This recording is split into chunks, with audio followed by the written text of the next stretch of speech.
আজকে এমন একজনের সঙ্গে কথা বলবো, পুরী ধামের উনি একজন সেবায়েত। আর আমার যখন মন খারাপ করে তখন আমার মনে হয় যে কাকে ফোন করব, সেই মানুষটাই আজকে আমার সঙ্গে বসে রয়েছে। জগন্নাথ, নমস্কার দাদা। তো এবং তোমার গোটা নামটা হচ্ছে তালুছা জগন্নাথ মহাপাত্র। এইটার কারণটা কি, নামের পিছনে তালুছা? আমরা মহাপ্রভুরও সিঙ্গার করি। মহাপ্রভুরও সিঙ্গার হচ্ছে একটা বড় দায়িত্ব ঠাকুরের। আমরা যেটা বলি কথায় যে যথা দেহি তথা দেবতা, আমরা মহাপ্রভুকে সেইভাবেই দেখি। এই যে তলুছ বললে, এটা হচ্ছে আমাদের রাজার ক্যারেক্টার। আমার সঙ্গে তোমার পরিচয় প্রায় 2005-এ, মানে আজ থেকে 20 বছর আগে। আমি তখন থেকে তোমাকে চিনি। তো তুমি কি তখন থেকে পুজো করতে শুরু করো না, নাকি তারও আগে? দুটো লোকের পরীক্ষা দিতে হয়। এর পরীক্ষা হয়? হ্যাঁ, আর যারা পূজারি ওরা বিয়ে করার পরে পুজো দিতে পারবে। আচ্ছা। আর যারা সিঙ্গারি ওরা বিয়ের আগে পুজো দিতে পারবে। আচ্ছা, তুমি পুজো হচ্ছে সিঙ্গারি। করতে পারবে। হ্যাঁ, বেদিতে শুনেছি যে সকলে বেদিতে উঠতে পারেন না। সকলে বেদিতে উঠতে পারে না। কেন কি, জগন্নাথ মন্দির কি বলতো, হিস্ট্রি বললে আপনাকে 8-10 এপিসোড করতে হবে। অ্যাকচুয়ালি ছোট্টখাটো ভিতরে কথা হচ্ছে, জগন্নাথকে টচ করার ক্ষমতা অনলি সিঙ্গারিদের আছে। আচ্ছা। মানে আপনার সিঙ্গারিরা উপরে বসে, পূজারীরা উপরে বসে। যারা পূজারি, বুঝলে কি, যারা পূজারি বসে, কিন্তু ওরা পূজারীরা কি হয় না, যদি ঠাকুরের কোনো মালা ফালা পড়ে যাইতে হবে, কেউ টচ করে না। এটা একটা রেসপেক্ট, পরস্পরের প্রতি রেসপেক্ট। এই আর নেই যে ও সেটাকে দিতে পারে না, কিন্তু দিতে পারে না, এটা একটা রেসপেক্ট। যেহেতু আমাদের 121 জনকে নিয়েই মন্দিরটা ডেলি চলে দাদা। 121 জন, সকাল থেকে রাত্রে বন্ধ হওয়া পর্যন্ত। এই যে মন্দিরটা দেখছেন আপনি, এই গেল সে গেল, বাইরে লোক, অসুবিধা হতেই পারে। দেখেন, বাড়িতে আমরা 5-10 জন থাকতে পারি না। আপনার বাড়িতে আজকে হর ঘরে ভাই ভাইরে গন্ডগোল, যখন অত লোককে নিয়ে চলছে, সেটা ধন্যবাদ দেওয়ার কথা যে ঠাকুরের অত কাজ হতে পারছে। ঠিক কথা। তারপরে সব লোকের একটা কোয়ারি থাকে, আমরা এইভাবে কেন করতে পারবো না, ওইভাবে কেন। অ্যাকচুয়ালি পুরী মন্দিরটা পুরো ডিফারেন্ট। পুরী মন্দিরে ভোগ পড়ে, পুরী মন্দিরের ভোগের সময় বাইরে লোক কেউ যেতে পারবে না। আপনাদের যে ছোট ছোট বাচ্চা আছে, যদি বাচ্চাকেও একটা ভমিটিং করে দেবে, সেইখানেই 2 ঘন্টা লেট হয়ে গেল ভোগের। সেইটা অ্যাকচুয়ালি আমরা বাইরের লোককে বুঝাতে পারি না কি, বাইরের লোককে এটা আমাদের ভিতরে আমরা জানি, কিন্তু বাইরের লোক কি বলে, এরা খারাপ, এরা অমুক, এরা সমুক। শুনুন, ডেফিনেটলি আপনি যখনই ঘুরতে যাবে, আপনি যদি বাইরে অত সময় দাঁড়াবে, আপনাকে কষ্ট লাগবে, কিন্তু ভিতর কাজটা না হলে তো ঠাকুর তো আগে বাড়তে পারছে না। না, ঠিক কথা। এইটা হচ্ছে তার ঘটনা। এটাও শুনেছিলাম বিয়ের পর তার যারা অর্ধাঙ্গিনী যিনি হন, তাদের বোধহয় বেশ কিছু স্ট্রিক্ট নিয়ম কানুন রয়েছে। যেমন নাকি বাইরে বেরোতে পারে না তারা বিয়ের 1 বছর অবধি। তো এই বিষয়গুলো কেন? এই বিষয়ে কালে অনুসারে সব ছিল দাদা। এখনই এই জিনিস নিয়ে একটু চেঞ্জ করতে হবে। দেখেন, আজকাল সবাইরা পরিবার আছে, বুঝলে কি, আমরা বি সেই জিনিস মেনেছি না। আমার এখন ছেলে আছে, আমার ছেলে যে পর্যন্ত পৈতা ন পড়াবে, আমার বউ মন্দিরে যেতে পারবে না। তোমার সঙ্গে বিয়ে হওয়ার পর থেকে এতদিন অবধি উনি মন্দিরে যাননি? না, আজকাল যুগে যাচ্ছে, মিথ্যা কথা বলতে নেই। এখনই বাচ্চারা বিয়াও বলছে আমরা গিয়ে মন্দিরে দর্শন করবো। দেখেন, অত বড় ঠাকুর যখন আমাকে দিয়েছে দর্শন করার, লোক অত কষ্টরে তো আসছে, বুঝলে কি। আগে সব কিন্তু এইসব জিনিসের স্ট্রিক্ট ছিল, এখনই যুগ অনুযায়ী এগুলো সব বদলাচ্ছে। যারা পান্ডা হন তাদের বাড়িতে মেয়ে হতে পারে, ছেলে হতে পারে, এটা তো কখনোই আগে থেকে ডিসাইড করা যায় না, বা কেউ উইশও করে না। ধরো কোনো পরিবারে ছেলে নেই, মেয়েই হয়েছে, তাহলে তো তার পরবর্তী প্রজন্মে যদি ছেলে না হয়, সে পুজোটা দেবে। ভালো কোশ্চেন জিজ্ঞেস করলে। আমরা সিঙ্গার করি, মনে করো আপনি একটা সিঙ্গারি, আপনার 2টো ছেলে আছে, আমি একটা মেয়ে দিয়ে দিলে আমার কোলটা যদি থাকতে, ও যদি চাইলো, তাহলে ওর বাচ্চা যা হবে আমার কোলটা থেকে গেল। ওকে ওকে। ছেলে মেয়ে ভিতরে আমরা ফরক দেখি না, মানে আমাদের যে সোসাইটির ছেলে মেয়ে ভিতরে আমরা ফরক দেখি না। খুব ভালো, সেটি তো হওয়া উচিত। আর এই যে সবকিছু পরে আমি যতদূর জানি যে মানে এইটা তো একটা বংশ পরম্পরা, এই সেবাটা করে যেতে হবে। এই দিয়ে কি মানে আগামী প্রজন্ম বা নিজের ক্ষেত্রে বললাম, যে ধরুন আজকে কেউ মানুষ সুস্থ অসুস্থ হতেই পারে, সেক্ষেত্রে একটা সময়ের পরে হয়তো আমি পুজো দিতে যেতে পারছি না। আজকে যে পুজোটা করছেন সেই ক্ষেত্রে হয়তো যে প্রণামীটা আপনাকে দিচ্ছে, সেইটা হয়তো আপনার এক প্রকারের রোজগার। বংশ পরম্পরা যে সেবা করে আসছো ঠাকুরের, সেই ক্ষেত্রে একটা তো ডেফিনেটলি মানুষকে সংসার চালাতে গিয়ে, বাচ্চা কাচ্চাকে বড় করতে গিয়ে, ভালো স্কুলে দিতে গিয়ে, সেখানে তো রোজগার লাগেই।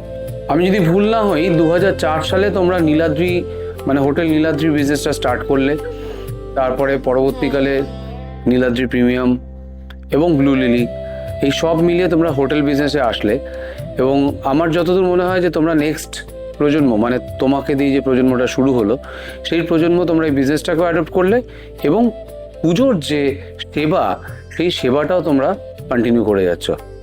90% লোক সেবার থেকে চলে। আচ্ছা, ভগবান যা দেয় ওতে ওরা খুশি থাকে। জমিতে একটা ইনভেস্টমেন্ট ছিল, সেটাকে পরবর্তীকালে মনে হলো যে হোটেল করি। তাই হোটেল এই জন্য করতে ভাবলাম যে দেখেন তার দ্বারা অনেক লোকও চলছে, তারপরে আমাদের যে কাজ করার স্টাইলটা আমরা পুরো আলাদা করি এই জন্যে, কেন কি বাচ্চারা তো কষ্টটা তো সব দিন করতে হবে, কেন কি মন্দির যেহেতু আছে, আমরা সেই কাজটা ডেলি রেগুলার ফার্স্ট কাজ ওইটা, হোটেলটা সেকেন্ড, তার জন্য লোক আছে দাদা, সেইটা আমাদের অত প্রায়োরিটি ভিতরে যায় না। হ্যাঁ, যেহেতু আমাদের বিজনেস আমরা এতগুলো মানুষকে চলছে সেটা ঠিক আছে, চাকরি দেওয়া হয়েছে, কিন্তু মেন কাজ হচ্ছে আগে মন্দির। বাচ্চা হোক, বড় হোক, ওয়াইফ হোক, সবাই আগে মন্দির, তাকে নিয়েই সব। ওকে, মানে আমরা যেটা দেখেছি যে পুরী অঞ্চলে অনেকের সঙ্গে আমার পরিচয় রয়েছে তোমারই মাধ্যমে, এক একজন এক এক রকমভাবে লাইফটাকে দেখে, যে এখন চলছে, চলে যাক, যখন যা হবে দেখা যাবে, ঠাকুর রয়েছেন, তিনি ঠিক নিয়ে এগিয়ে চলে যাবেন। তার জন্যে আপনাকে পারফেক্ট লোক দেখতে হবে, কে করবে। দেখেন, আপনি তো জানেন, আপনি তো সেই কাজে আছেন, আর আমরা তো আজ থেকে নেই, আপনাকে অনেক দিন আগে সব জিনিসগুলো, আমাদের যতগুলো ভালো কাজ যা বি করি, যা বি ছোট মোটো সব আপনার কাছে গুছানো সাজানো আছে। প্রথম কথা হচ্ছে আপনার প্রতি আমার অ্যাট্রাকশনটা কিরকম হলো শুনেন। আমরা যখনই লোককে দেখি যারা সব করে, দাদা এইটা করে দিন, এইটারে এইয়া পাবে, সেইটারে সেইয়া পাবে, আপনি করে দিন। আমাদের লোক সব কি বলতো অতটা বুদ্ধি নেই, বুঝলে কি, আমাদের মন্দিরের যত লোক আছে অতটা বুদ্ধি নেই যে ওদের কাছে, শুনেন, ভগবান যা দিয়ে দেয় ডেলি দেয়, আর এই ওরা আমাদের দেখেন এই যে এইখানে এইটার বলে আমরা এইখানে পয়সাগুলো রেখে দিই, বুঝলে কি, আমাদেরকে একটা স্যাটিসফ্যাকশন লাগে যে পয়সাটা আমার এইখানে আছে। লোকের শুনেন, যেখানে যেরকম চলন হয় সেরকম জিনিস হয়, বুঝলে কি, আমাদের একটা খুশি যে আমরা এইখানে পয়সা রাখি। আপনি কিন্তু আমরা এখানে রাখলে আপনি চুরি করতে পারবেন না, আপনার পকেট থেকে চুরি হয়ে যাবে, কিন্তু আমাদের এইখান থেকে চুরি হবে না, বুঝলেন তো। আমরা কি করি না, আপনার কাছে আমরা যখন প্রথমে বসলাম, আমরা বললাম কি রে, এই লোকটা তো কিছু আলাদা করতে দেখাচ্ছে, কেন কি হচ্ছে তখনই তো অত কম্পিউটার ল্যাপটপের যুগ আসে নথলো, তখনই আপনারা যেভাবে বুঝালে যে আপনি এই বয়স অবধি আপনি কতদিন মন্দিরের কাজ একটা সময় পর্যন্ত করবে, আপনার পায়ে খারাপ হবে, ঘুটনা খারাপ হবে, ইয়ে খারাপ হবে, ঠিক সেটা দাদা আজকে ডেটে একটা কিছু যদি হয়ে যায়, দেখেন মন্দিরের কাজ আমাদের, মন্দিরের টেনশনও আমাদের। আপনি ভাববেন না যে টেনশন কি, এই যে সোনাবেশ হচ্ছে, 5টা সোনাবেশ হয়, আচ্ছা, সেই যে 4টা হয় ভিতরে আমরা করি, জনসাধারণ দেখতে পারে দূর। আগে তো পুরো ভিতরে দর্শন হচ্ছিল, যেহেতু এখন ভিতরে দর্শন বন্ধ, ওই দূর থেকে সবাই দেখতে পারে। আচ্ছা, বুঝলে কি, সব লোক বলবে আপনি আসুন, এইটা করে দিন, এইটা করলে অত টাকা পাবে। আরে টাকা পাওয়াটা দাদা শুনেন, একটা ইনকাম পরে টাকা পাওয়াটা বড় কথা নেই, টাকাটা সিকিওর হওয়াটা হচ্ছে বড় কথা। ঠিক, আমরা সেই জিনিসটা দেখে আমরা আপনার কাছে খুব খুশি, আপনি সেইভাবেই বাচ্চাদেরকে সেই কাজগুলো সাজিয়ে দিয়েছেন। হ্যাঁ, বাচ্চাদেরকে শেখানোটা খুব ইম্পর্টেন্ট। যেমন আমার মানে মনে হচ্ছে যে তোমার মেয়ের সঙ্গে আমি যখন কথা বলেছি, তার মধ্যেও সেই মানে ম্যাচুরিটিটা চলে এসছে যে আমাদেরকেও ভাবনা চিন্তা করতে হবে আগামী দিনে। তাই সেইটা দাদা কি বলতো, আপনি যদি বাড়ির থেকে যদি পারফেক্ট লোক পেয়ে যান, যে আপনার পোর্টফোলিওটাকে ম্যানেজ করছে, শুনেন আজকে ডেটে হাজার হাজার লোক পেয়ে যাবে এরকম কথা বলে, এরকম করা। জুন মাসে আমার বাবার পোস্টার অপারেশন হয়েছিল, চেন্নাইতে বাবা করেছিল, জিনিসটা আমি আপনার কথায় পড়ে এইখানে নিয়ে আসছি। যে বাবার সঙ্গে গেছে সে আমাকে বুঝিয়ে যাচ্ছে যে দাদা এইটা ওটা কি ইন্স্যুরেন্স, আমি বললো তুমি যাও না, আগে তুমি যাও সেইখানে দেখাও, তারপরে আমাকে বলবে। তারপরে দিয়ে দিয়েছে ও, তারপরে অথরাইজেশন চলে আসলো। ওই লোকটা আমাকে বললো, ওই লোকটারও সেই জ্ঞান নেই দাদা। সব থেকে মজার কথা হচ্ছে বাবার সঙ্গে যে গিয়েছিল ও বি এইসব প্রোডাক্ট বেচে, বুঝলে, সেটা যা হতো আপনার দ্বারা আমরা পেয়েছি, আর বাবা খুব খুশি বাহ। সেটা। কেন কি আমরা যেহেতু এটাকে চেঞ্জ করেছি, আমাদেরকে বি ভারী খুশি লাগলো, যা হোক আমরা ওড়িশা থেকে শিফট করলাম, আমরা একটা ভালো জায়গায় সেটা দিয়েছি। Thank you. মানে মন্দিরে তো সেবায়তদের জন্য ইন্স্যুরেন্স কভারেজ রয়েছে, তারপরে যে নিজের জন্য ইন্স্যুরেন্স কভারেজ নেওয়া উচিত, এবং যেহেতু প্রত্যেক বছর মেডিকেল এক্সপেন্সেস বাড়ছে, সেখানে যে তোমরা এই ভাবনা চিন্তাটা করে নিয়েছো, সেটা আমাদের কাছে সত্যি খুব ভালো লাগার জায়গা। যে এটাই বলে অ্যাওয়ারনেস, এটাকেই বলে হচ্ছে শিক্ষা। আর দেখেন, মন্দির যখনই করবে, অত লোকের করবে, কত লোকের করবে, যাও সেইটা আছে। আগে 2 লাখ ছিল, এখনই মন্দির প্রশাসনকে ধন্যবাদ, 5 লাখ করেছে। বাহ। অত লোকের করেছে, সেইটা হচ্ছে দাদা বহুত বড় কথা। ঠিক। আজকাল ডেটে কি অসুবিধা কি, আপনি যখন অত ভালো জায়গা খেতে যাচ্ছেন, অত ভালো জায়গা ঘুরতে যাচ্ছেন, আপনার বাবা কি মা কি যে কোনো লোক যদি শরীর খারাপ হয়, আপনি যদি তাকে ভালো হসপিটালে না রাখবে, 10টা লোকও আপনাকে খারাপ বলবে। ঠিক। কষ্ট দেখেছি, বুঝলে কি।